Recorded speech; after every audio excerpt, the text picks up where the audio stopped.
keep it going as we welcome to the stage the Reverend Pat D.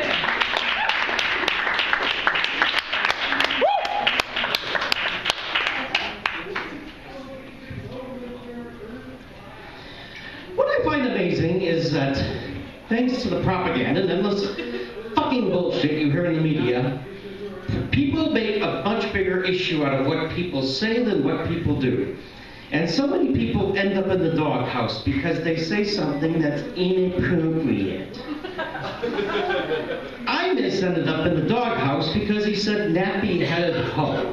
I was never crazy about Imus, but the media had to turn the whole thing into a three-ring circus, and it made me realize that people like Amy Goodman, who I previously looked up to, is a piece of shit who had Jesse Jackson and Al Sharpton on her show going on and on about something that someone said, when there are much more and many more important things and horrible things that are going on that are much worse than that. Rush Limbaugh ended up in the doghouse many times, especially the time when he said that women who buy condoms at colleges are whores, or whatever the fuck he said. But it was something like that. And people were trying to get his radio show canceled. Personally, I think that Rush Limbaugh is a total douchebag for many of the things that he says. But I believe strongly in freedom of speech. So I feel I need to defend his right to say it, especially because those who are trying to get his show banned are much bigger assholes, and they are extremely dangerous besides. Furthermore, very few people tried to get Rush Limbaugh banned when he said that people who use illegal drugs deserve to be in prison for long periods of time, including those who like to smoke marijuana. While he went on doctor shopping to get those very powerful pain pills that he's addicted to, fucking hypocrite, Rush Limbaugh also created the term feminazi, so he ain't all bad. I'm not saying that all feminists are bad, just the ones who hate men, hate male sexuality, and those who want to take away freedom of speech because they hear someone say something that they don't happen to like. A couple of football players from Clemson University ended up in the doghouse, and they were suspended for a couple of games, and no one knew what they said because the FCC don't allow swear words. But I found out that they jumped up on a table and started yelling, "I want to fuck her in the pussy." It would have been funnier if they yelled out, "I want to fuck her in the ass," and not only that, shit comes out of someone's ass, and thinking about someone who I'm attracted to getting fucked in the same hole where their shit excrement comes out, it causes me to get a stick. Of course, yours truly, the Reverend Pat D, ended up in the doghouse because he was talking about abortion and stinky, smelly twats.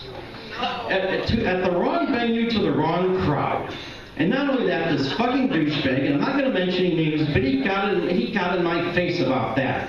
And he put me all through all kinds of grief and trauma. I have come to the conclusion anyway that I was wrong for talking about abortion and stinky, smelly twats when I came to the realization that most women will probably take a shower before they have an abortion.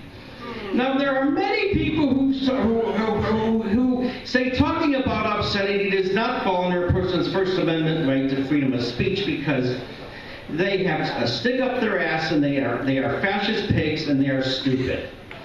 These are the same people that go on to say freedom of speech doesn't give you the right to yell fire in a crowded theater. Fire, fire, fire.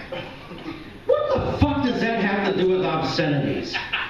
That's a whole other issue. Yelling out fire in a crowded theater means that someone is saying something that is a bunch of fucking bullshit and a lie. Politicians do it all the time. This goes back to how people make a much bigger issue out of what people say than what they do. George W. Bush murdered millions of people all over the world with all the wars that he got started, and he said, Iraq has weapons of mass destruction.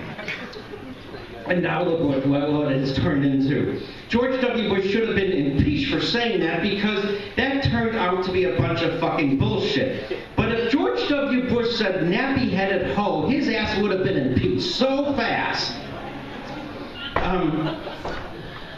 It's people who say a bunch of fucking bullshit like Bill O'Reilly along with many other media pundits who should be in the doghouse. Most of the things that people talk about like who won the football game, and other small talk, which many people who have Asperger's can't stand small talk, and besides, small talk is for people with small minds. Until we get rid of the bullshit that is so dampened and so deep in this world, I'm afraid the world will never get any better. Well said.